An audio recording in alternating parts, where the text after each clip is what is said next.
My name is Harrison Vale and it started at Sunday dinner, my first time visiting my son Everett's new home. I arrived early, wearing my late wife's knitted cardigan. It still smelled faintly of cedar and lavender, like she just folded it yesterday. The house looked beautiful from outside, with fresh paint and a manicured lawn. I felt proud. My boy had done well for himself. When the meal was served, I moved toward the dining table naturally, expecting to sit with family. But my daughter-in-law, Madeline, placed her hand on my shoulder. Her grip was firm, almost possessive. "There's not enough space," she said coolly, her voice carrying across the room. "You can sit by the kitchen counter. It's closer to your tea." Her parents laughed softly from their seats. My son looked away, suddenly fascinated by his wine glass. I stood there, holding my empty plate, feeling the kind of silence that burns deeper than any words could. The humiliation settled over me like a heavy blanket. "I built the table you're eating at," I said quietly. No one answered. I sat at the counter. Alone. The clatter of silverware and distant laughter filled the space between us. As I lifted my fork, pretending everything was fine, I overheard Madeline whisper to her mother across the room. Her voice was low but carried just enough. "I can't wait until the sale goes through. Then the old man can stop pretending he belongs here." My hand froze mid-air. The words hit me like cold water. What sale? What was she talking about? I kept my expression neutral, chewing slowly, but my mind raced through possibilities. My heart pounded against my ribs, but I didn't let it show. Years of weathering life's storms had taught me the value of silence. I finished my meal without saying another word, thanked them politely for dinner, and drove home through empty streets. The cardigan suddenly felt heavier on my shoulders. That night, sleep wouldn't come. I lay in bed, staring at the ceiling, replaying her words over and over. What sale? My house? The one I'd spent 30 years paying off. The one I'd built additions onto with my own hands. The next morning, I called Everett. My voice was steady, though my hands shook slightly as I held the phone. "Son, we need to talk about something I heard last night." He sighed heavily on the other end, like I was bothering him with trivial matters. "Dad, look, I was going to tell you eventually. We're selling your house. You left it in my name when you retired, remember? Madeline thinks it's time to move forward." My pulse didn't rise. I'd learned long ago that anger clouds judgment. "You mean the house I built with my bare hands? The one where you grew up?" He nodded, though I couldn't see him. I heard it in his breathing. "Yeah, that one. It's just sitting there, Dad. We could use the money." I smiled faintly, though bitterness touched the edges. "Interesting. Son, I never signed a transfer. That house is still legally mine." Silence filled the line. "But Madeline said the papers were done years ago." "Then someone's lying to you," I replied calmly before hanging up. When I returned home later that afternoon, something felt wrong immediately. The air seemed disturbed, like someone had been there recently. Then I saw it on my porch, a thick manila envelope, slightly damp from morning dew. I picked it up carefully, turned it over. No return address, no postage. Hand delivered. Inside, I found a property transfer agreement, signed, dated, and notarized. The signature looked exactly like mine, down to the distinctive loop in my capital H. But I'd never signed this document. Never even seen it before. The date jumped out at me, March 15th, 2 years ago. I pulled out my old calendar immediately, flipping back through the pages with trembling fingers. March 15th. That was the day I'd been in the hospital for heart observation. The day I'd been hooked up to monitors, unable to hold a pen if I'd wanted to. Someone had forged my signature, and they'd been careless enough to pick the wrong date. I sat down slowly, the weight of betrayal settling into my bones. I stared at that signature for hours, studying every curve and angle. Whoever forged it had practice. It was nearly perfect, the kind of replication that takes time and effort. Madeline was cunning, but clearly not cautious enough. She'd left breadcrumbs, and I intended to follow every single one. I made a call to my old law partner, Dr. Rowan Dempsey, a man who specialized in forensic documentation. We'd worked together for 20 years before I retired. His voice was warm when he answered. "Harrison Vale, as I live and breathe. What brings you calling after all this time?" I explained the situation carefully, methodically, the way he'd taught me decades ago. He agreed to verify the forgery immediately. "Bring it by tomorrow morning. I'll run it through every test we have." That night, Rowan called back. His voice was tight, almost shocked. "Harrison, I've got preliminary results. The notary's license number on this document belongs to someone who died 8 years ago." I closed my eyes, let the information settle. So we're not just talking forgery. We're talking fraud. The next day, I returned to Everett's home under the pretense of dropping off old tools from my garage. "Found some things you might need for the house," I told him at the door. He seemed grateful, almost relieved that I wasn't bringing up yesterday's conversation. While they chatted in the living room about weekend plans and grocery lists, I quietly excused myself to use the bathroom. Instead, I slipped into the study. The room smelled of expensive leather and new furniture. On the desk, barely concealed, lay a folder labeled Vale Estate Transfer in Madeline's precise handwriting. My hands were steady as I opened it. Inside, I found correspondence between Madeline and a real estate agent named Briggs Leland, offering her a 6-figure advance if she could secure my signature without delays or complications. There were also mock-up listings for my property, complete with professional photos I'd never authorized. As I carefully placed the folder back exactly as I'd found it, Madeline appeared in the doorway. Her arms were crossed, her smile sharp as broken glass. "Looking for your dignity, Mr. Vale?" she asked, her voice dripping with false sweetness. "Because I think you left it at the kitchen counter last night." I met her gaze calmly, not a flicker of emotion crossing my face. "Just admiring your filing system, Madeline. Very thorough." She stepped closer, her confidence palpable. "You know, Harrison, the world doesn't stop spinning just because you're getting older. Sometimes people need to step aside and let the next generation handle things." I smiled gently. "Is that what you call forgery now? Handling things?" Her face paled slightly, but she recovered quickly. "I don't know what you're talking about." "Of course you don't," I replied, walking past her calmly. "But perhaps Mr. Briggs Leland does." I left her standing there, her composure cracking just enough for me to notice. On my drive home, I felt something I hadn't felt in years, the quiet thrill of knowing you're 3 steps ahead of someone who thinks they've already won.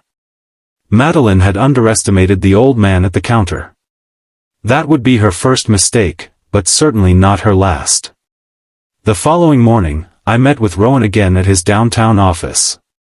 The walls were lined with law books and framed certificates, reminders of decades of careful work. He'd laid out his findings across his desk like evidence in a courtroom. "Every signature is forged," he confirmed, pointing to microscopic inconsistencies I'd never have noticed. "Every notary stamp is fabricated. Every legal filing is worthless. You could have her arrested today." I nodded slowly, absorbing each detail. But instead of relief, I felt something else stirring. "Let's wait," I said quietly. "I want to see how far greed travels when it believes it's unseen." Rowan raised an eyebrow but didn't argue. He knew me well enough to trust my judgment. That evening, Everett called. His voice carried guilt, heavy and thick. "Dad, Madeline wants you to move out by month's end. She says it's best for everyone, that you'll be happier in a smaller place." I let the silence stretch between us before responding. Then she should start packing too. I heard his sharp intake of breath. What do you mean? You'll see, son. You'll see. After hanging up, I walked to my old cedar chest in the bedroom, the one that had survived 3 moves and countless years. Inside, beneath folded quilts and old photographs, rested the original deed. I pulled it out carefully, ran my fingers across the embossed seal. There it was, the clause no one remembered but me: this property reverts to the original owner in any case of fraudulent transfer or contested ownership. I'd insisted on that language decades ago when the lawyer thought I was being paranoid. Now it would be my salvation. I made copies, secured them in 3 different locations, and sent one to Rowan with specific instructions. The trap was set. All I needed now was patience. 2 days later, I noticed a sleek black Mercedes parked across from my house each morning. Same car, same time, same spot. The driver was a man in his mid-30s, expensively dressed, with the kind of arrogance that money can't buy but often thinks it can. He'd sit there for hours, pretending to text, occasionally glancing at my house. Finally, curiosity won. I approached him directly. He smiled when he saw me coming, like he'd been expecting it. "Mr. Vale, I was just leaving." His voice was smooth, practiced. Before I could respond, his phone lit up on the dashboard. Madeline with a heart emoji, calling. He quickly declined it, but not before I saw. "Friend of the family?" I asked casually. He shifted uncomfortably. "Just business, sir. Real estate matters." "I see," I replied, studying his face. "And what business would that be exactly?" "I really should go," he said, starting his engine too quickly. As he sped off, I noticed something fall from his door onto the pavement. A parking receipt from the Leland agency, the same company offering Madeline money. Briggs Leland. So this was him. I picked up the receipt carefully, added it to my growing collection of evidence. These people were making this almost too easy. That evening, I sat in my study, the one Madeline had never seen, and powered up my old computer. The machine was slow, outdated, but it held secrets she'd forgotten about. The computer had been borrowed by Madeline once, about 6 months ago. She'd needed it to scan family photos, she claimed. I'd thought nothing of it then. Now, I opened the email drafts folder, something she probably didn't even know existed. There it was, a half-written message never sent, addressed to someone named Calder Leland. My breath caught as I read the words: "Once it's transferred, we can finally start our life without Everett. The old man won't even know what happened. We'll be free. Calder Leland. Not Briggs. Another player in this game." I scrolled further and found something even more interesting, an attached document, a scanned prenuptial agreement. But here was the crucial detail: Everett's signature line remained blank, unsigned. He'd never agreed to whatever terms were written there. I printed everything, 3 copies of each document, and secured them in separate locations. Then I called Rowan. "We need to meet tomorrow. I've found something that changes everything." His voice was eager. "I'll clear my morning." As I hung up, I felt the pieces finally coming together in my mind like a puzzle I'd been solving for months. Rowan confirmed what I'd already suspected when I showed him the documents the next morning. If Everett never signed that prenup, Madeline has absolutely no legal claim to your estate or its profits.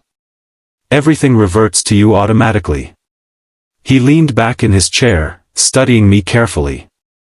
"You're not going to expose her yet, are you?" I smiled slightly, the kind of smile that comes from years of patience. "No, Rowan. Not yet. I'm going to let her build her empire on a foundation of sand.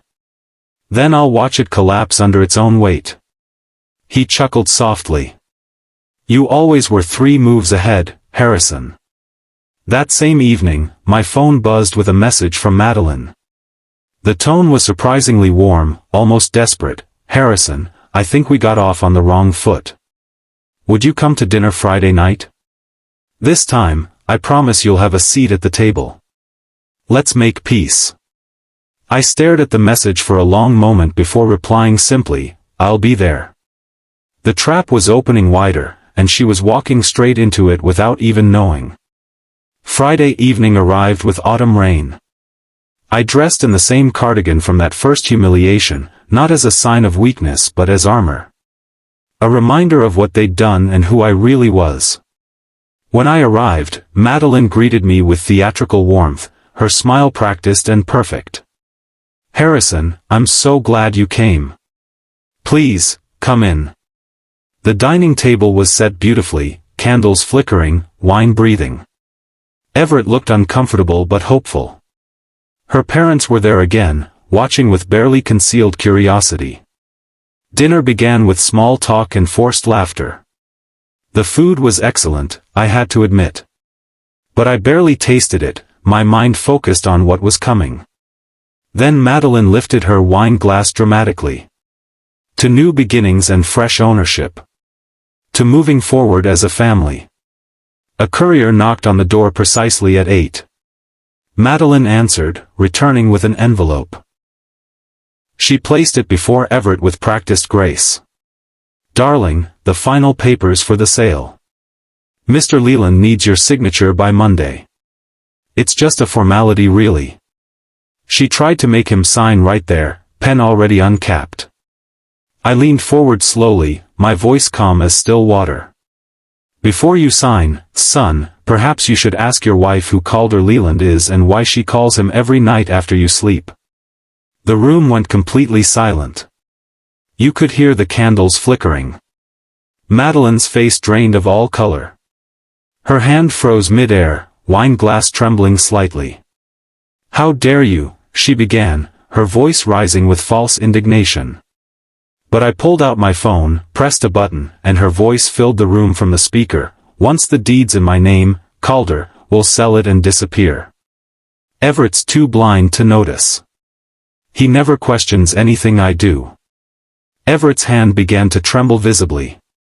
His eyes locked onto Madeline's face, searching for denial that never came.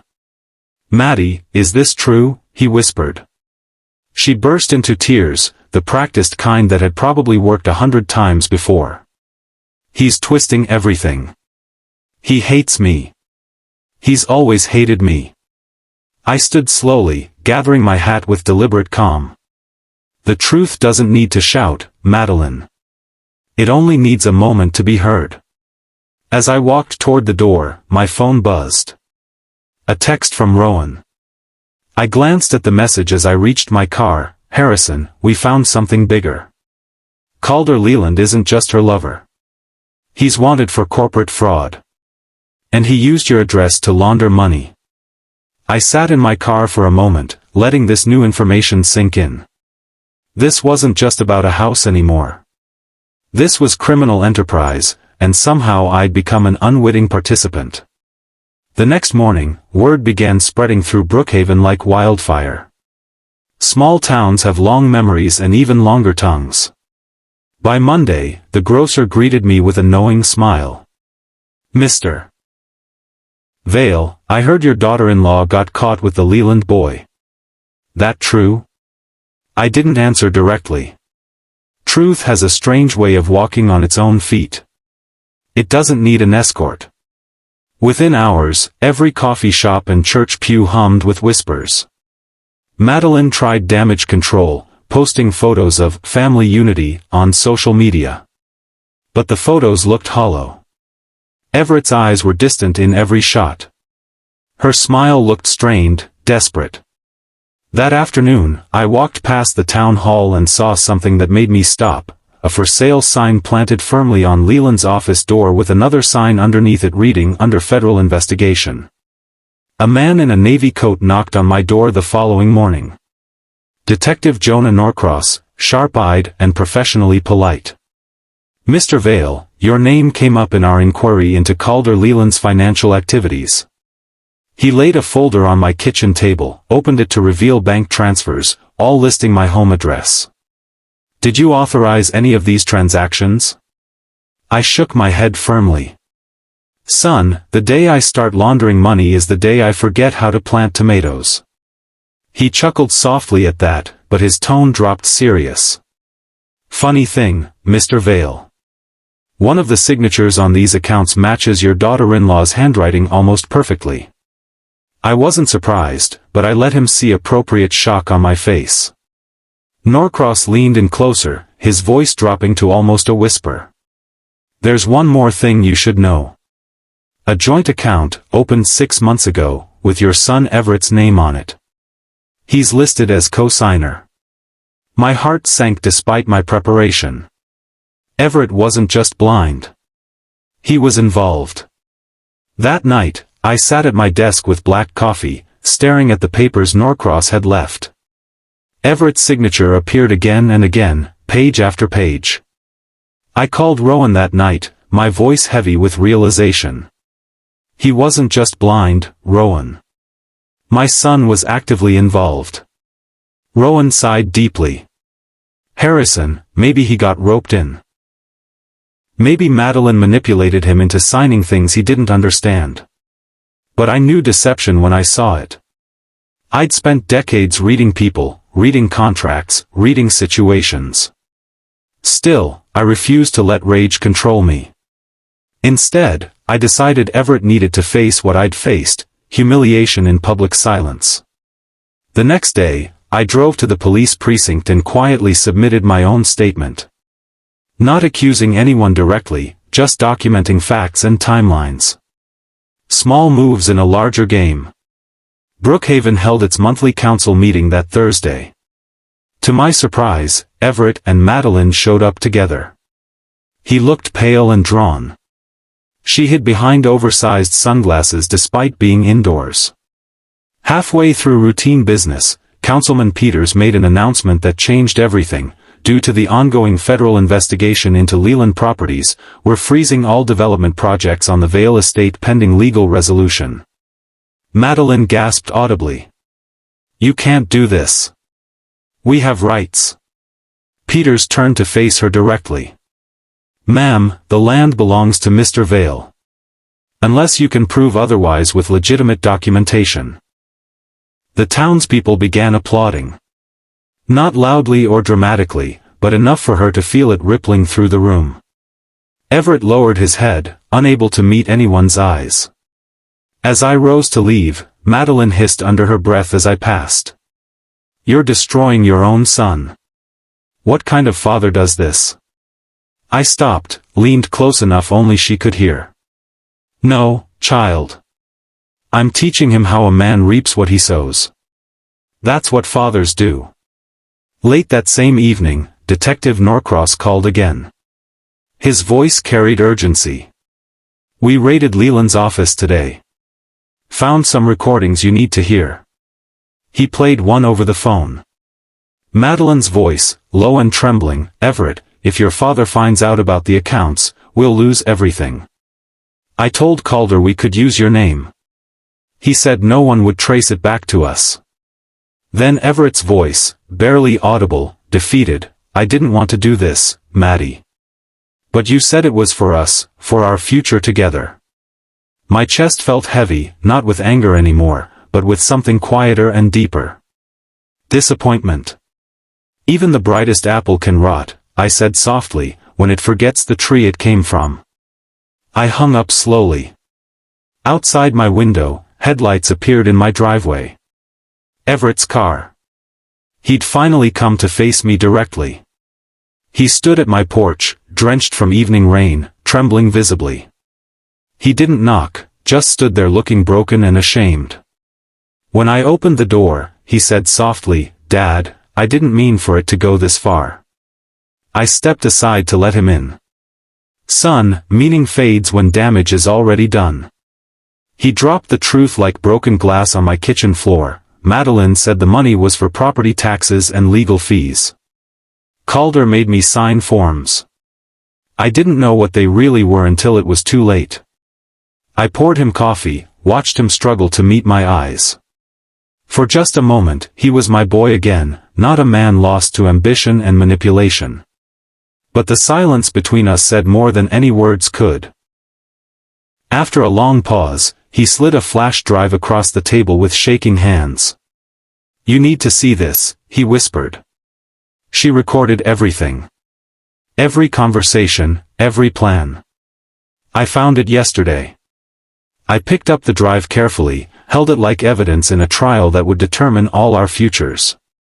That night, under the soft hum of my desk lamp, I inserted the flash drive. Madeline's voice filled my quiet study, calm and absolutely venomous. "Once his house is in our name, I'll convince Everett to move him into assisted living. I'll make it look like his idea, like he wants it. Calder says we can rent the property to his cousin for triple profit." Then Calder's laugh, cold and calculating.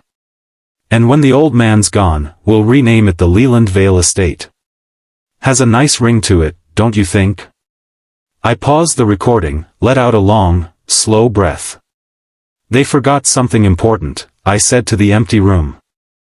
"I built this home with hands that remember every single nail." I forwarded the complete audio file to Detective Norcross without any note attached. Just the truth, speaking for itself. Within 2 hours, he texted back, "Harrison, we just found Calder's offshore account. It's registered under the name Madeline Vale. She's been planning this for at least 3 years. 3 years. Before she'd even married my son. Everything had been calculated, timed, orchestrated.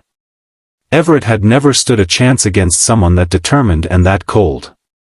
By sunrise, Brookhaven awakened to full scandal. Local news anchors spoke in crisp, serious tones. Local businessmen Calder Leland under federal investigation for fraud, with direct ties to the Vale family trust and estate. Madeline's picture flashed across the screen multiple times. Everett sat beside me watching, his face completely pale. "She'll blame me for everything," he muttered. I nodded slowly. Guilt always looks for a mirror before it looks for repentance. Reporters gathered outside her rental house by midday. Madeline released a public statement through a hastily hired lawyer, claiming I'd forged documents out of revenge and senility. I smiled reading it. Let the storm speak first. It always tires itself out faster than the truth. That evening, Detective Norcross called yet again. "Mr. Vale, you might want to see this in person. We found something in Calder's safety deposit box. It's addressed specifically to you." At the precinct the next morning, Norcross handed me a sealed envelope. My name written in Calder's distinctive handwriting. Inside, a letter. "Harrison, if you're reading this, it means I've run out of lies and places to hide. She used me as much as she used your son.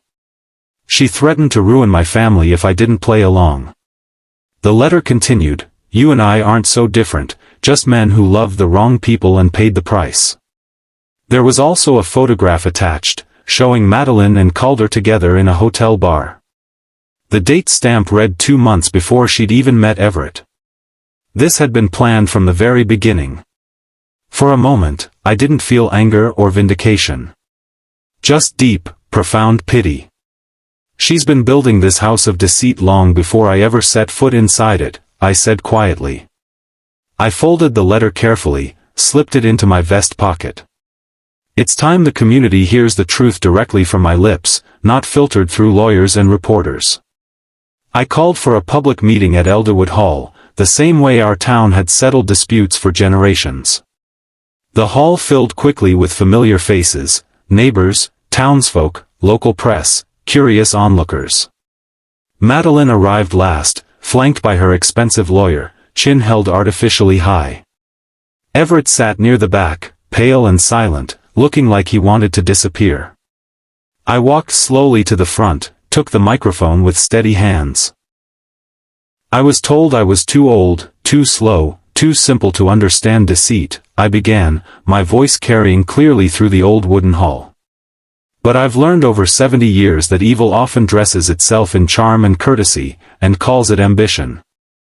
I played the recordings, every damning word. The room went absolutely still. The sound of her own voice, her own plans, condemned her more effectively than any accusation.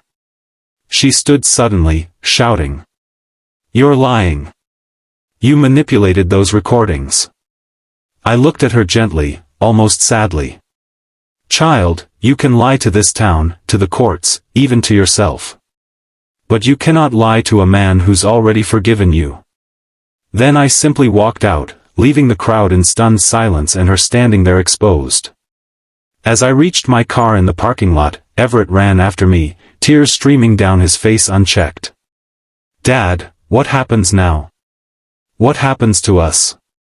I looked at my son, saw the boy I'd raised somewhere inside the broken man before me. "Now, son, she learns what it feels like to be locked out of a house she never truly owned."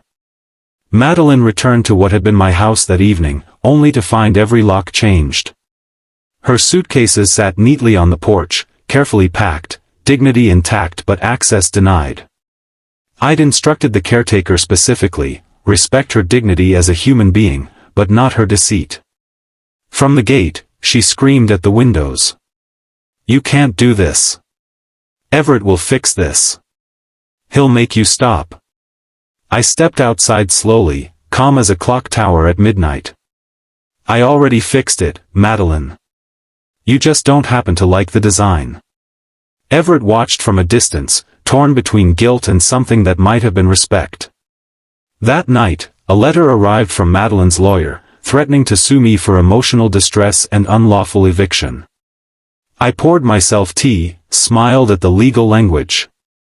"She's still trying to turn lies into currency," I said to myself. The courthouse smelled of old wood and wounded pride when the trial began. Madeline entered wearing pale gray, performing fragility for the cameras. Reporters hovered outside like patient vultures. When the judge asked if I had legal representation, I replied calmly, "No counsel can argue a man's truth better than the man who lived it." Madeline's attorney presented an elaborate narrative, claiming I'd manipulated trust documents, exploited Everett's confusion, and bullied my way back into ownership through intimidation. When my turn came, I simply played the recording again. Her voice filled that courthouse hall, calm and venomous as poison. Every whisper in the courtroom fell completely silent. I added softly, looking directly at the judge, "I never once raised my voice to her, Your Honor. I only raised the truth." The judge paused the trial, requesting a private hearing the following morning after new evidence surfaced. Calder's final recorded confession, found by Detective Norcross in a hidden safe. The tape began with Calder's shaky breath. "If this is being played, it means I didn't make it out. Madeline planned everything from the start. The fake deeds, the offshore accounts, the manipulation. Everett didn't know. He just signed where love told him to." Gasps rippled visibly through the courtroom. Everett buried his face in his hands. Madeline sat frozen, every ounce of confidence completely drained. I closed my eyes, not in triumph, but in quiet sorrow. Even the guilty deserve peace eventually. But peace must be built on truth, never on pretense. The judge dismissed the civil suit entirely, declared the Vale estate lawfully mine, and placed Madeline under federal investigation. As she was escorted out by officers, she leaned toward me one final time. "You think you've won, old man," she whispered venomously. "There's something you still don't know about Everett. Something that will destroy you." Everett visited late that night, his face ashen, eyes completely hollow. "Dad, she's right about one thing. I took a loan under your name 2 years ago, before any of this began. I thought I could repay it quietly, but she found the paperwork and used it to trap me deeper." I stared at him for a very long moment, processing this final betrayal. "You thought you were saving your pride. But pride doesn't need saving, son. It needs truth as foundation." He broke down completely. "Tell me how to fix this. Please tell me how." I handed him my old business ledger, pages filled with handwritten notes and blueprints from decades past. Build again, I said softly. Not with money or schemes, but with character. Start exactly where I started years ago, with nothing but your word. The next morning, Everett left town to rebuild his business and reputation under his own name, without Madeline's influence. But as he drove away, I noticed an anonymous car following at a distance, black sedan, heavily tinted windows. Something wasn't finished yet. Days later, news broke wider. Madeline's case expanded significantly, revealing involvement with her secret partner, a developer named Eli Cordain. He'd been advising her from shadows, pushing her to seize the Vale estate to fund his failing construction company. Detective Norcross uncovered wire transfers and encrypted messages proving the betrayal was never personal. It was purely strategic, guided entirely by greed. I walked through the empty halls of my finally restored home. The same house she'd once barred me from entering as a guest. The floors creaked beneath my feet like they were remembering everything. This house has witnessed betrayal, yes, I whispered to the walls. But it's also witnessed forgiveness. And forgiveness is one thing no thief can ever counterfeit or steal. That night, a letter arrived with no return address. Inside, a single line in Everett's handwriting. Dad, I think I found something in Eli Cordain's warehouse. It's about Mom. My heart stopped. My late wife? What could she possibly have to do with any of this? I called Everett immediately. His voice trembled with discovery. Dad, you need to see this yourself. Come to the old Cordain shipping yard tomorrow morning. I drove out to the shipping yard just before dawn, the air thick with rust and coastal fog. Inside the abandoned office, Everett led me to an old desk covered in dust. There sat a stack of letters, faded yellow and tied with silk ribbon. They were addressed to Margaret Vale, my late wife. Each one signed by Eli Cordain. He knew Mom long before any of this, I whispered, scanning ink that had weathered decades. Before you were even born, before we married. Everett's eyes widened with realization. You mean Mom and Eli were, I stopped him gently. No assumptions yet. Just truths waiting to breathe. The final envelope contained a photograph, Margaret holding a newborn baby. The date written on back read 1 year before Everett's birth. Back home, I spread the letters across my study table carefully. Margaret's handwriting danced between Eli's replies, words filled with regret, loyalty, and something deeper I'd never known existed. Then I found one letter never sent, still sealed. Her confession, written in her final year, if anything happens to me, know the Cordains will try again someday. They want what your family built generations ago. Tell Harrison I never betrayed him, but my silence will cost us both dearly. I leaned back heavily, heart steady but profoundly heavy. So this wasn't about inheritance or property alone. It was a legacy of unfinished deceit, stretching back decades before any of us understood. Everett looked completely shattered. So Eli's revenge started before we even knew he existed? I nodded slowly.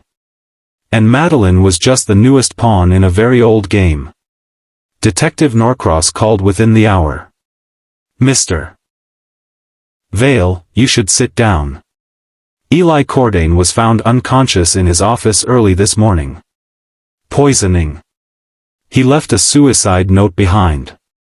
At the hospital, I saw Eli for the first time in 40 years. Frail, pale, half broken by guilt and time. He asked to speak with me alone. Harrison, he rasped weakly, I never wanted your family destroyed. But Margaret and I were part of something bigger than us. My company, her land, your land, were all tied through an old secret trust. When she died, that connection should have transferred to you legally. Madeline found the documents first. I stared at him without hatred. So your greed simply lived longer than your guilt. He smiled weakly, sadly. Maybe so. But I envied you, Harrison. You loved her the way I never could, quietly, faithfully, completely. Then his hand slipped, and the monitors fell silent. I walked out into morning light, head held high, not a tear shed. Just peace finally settling. The dead have confessed their truths. Now the living must remember and move forward. The next morning, Everett discovered Eli had left everything in his will: company shares, properties, liquid assets, all designated to the Vale family in restitution for decades of deception. Weeks later, I opened the doors to the Vale estate, not for myself, but for the entire town. Reporters, neighbors, even those who'd once whispered behind my back came to witness truth finally restored. Everett stood beside me, eyes finally steady and clear. Madeline watched from a distance, genuinely humbled at last. I addressed the crowd simply: a home isn't built on walls alone, but on principles that outlast us. You can burn paper, but never truth. Then I looked directly into the cameras. To everyone listening: never mistake silence for weakness. Sometimes silence is simply the storm gathering its strength, waiting for the right moment to speak. As cameras flashed and questions flew, Everett stepped forward and whispered close to my ear, "Dad, there's one last envelope from Mom. The lawyer just found it. It's addressed specifically to you." That night, alone by the fireplace with only crackling embers for company, I opened Margaret's final letter. Her handwriting was graceful but fragile, written in her last days. "My dearest Harrison, if you're reading this, I know you've finally found the truth I couldn't bear to speak while living. Forgive me not for what I did, but for what I couldn't say aloud. The Cordons wanted our land for generations, but I never gave them access. You were my peace, my constant, my true home. Tell our son that silence, when born from love and protection, is not betrayal, it's sacrifice. I loved you every single day. Never doubt that." I closed the letter slowly, eyes fixed on the dancing flames. The house felt alive again, breathing with memories both painful and precious. "Margaret," I whispered to the empty room, "you were never truly gone. You were just waiting for the right time to speak your truth. The story ends not in vengeance or bitterness, but in restoration and understanding. The house once used to mock and diminish me now shelters those who finally understand what it means to build something lasting." I stand on the porch one final time, looking out at the town I've called home for 70 years, and I feel something I haven't felt in far too long: contentment. Justice doesn't always roar with thunder and lightning. Sometimes, it whispers with the quiet certainty of truth that refuses to stay buried. I turn to face the camera one last time, my voice calm and steady, carrying the weight of experience and the lightness of peace finally found. If this story moved something in your heart, I'd be grateful if you'd leave a comment telling me which moment resonated most deeply. And please, don't forget to like this video and subscribe for more stories that remind us all. Truth may travel slowly, but it always speaks last. I smile faintly, the kind of smile earned through trials and forgiveness. Thank you for walking through this storm with me. May you find your own courage to stand in truth, no matter how long the silence has lasted. The screen fades as I close the door to my home, the home I built, the home I defended, the home that finally, truly belongs to me again. Thanks for watching.